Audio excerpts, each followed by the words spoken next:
સાહેબ આ પોલીસ વાળા છે જે આજકાલ 151 કરીને લોકોને અટકાયત કરી દે છે, 24 કલાક માટે ગેરકાયદેસર સાહેબ અટકાયત કરે છે, ત્યાં અંગે સાહેબ આપણે કોઈ કાર્યવાહી કરવી હોય એના ઉપર તો શું કરવું જોઈએ સાહેબ? કરી શકાય ને, ઇનલીગલ કસ્ટડી કહેવાય.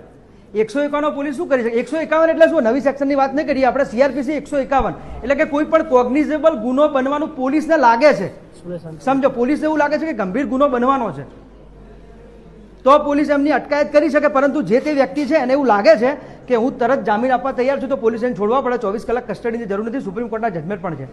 પણ પોલીસ 151 થી બધાને ડરાવે.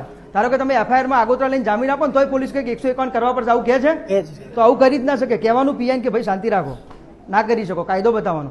તો પોલીસ સ્ટેશનમાંથી એમને જામીન મળી શકે? 151 તો 151 ઇઝ નોટ ક્રાઇમ. 151 કોઈ ગુનાની કલમ નથી, પણ કોઈ કોગ્નિઝેબલ ગુનો બનવાની ભીતિ છે. પોલીસને એવું લાગે છે કે ભાઈ શું વ્યક્તિ રસ્તા ઉપર જશે, તલવાર છે એના હાથમાં અને 4-5 માણસોને કાપી નાખશે તો એને પકડી શકે પોલીસ. પણ એ વ્યક્તિ તરત જામીન આવે ને તો તાત્કાલિક એને છોડવો પડે પોલીસ સ્ટેશનમાં. યસ, પોલીસ સ્ટેશનમાં જ છોડવો પડે. બરોબર.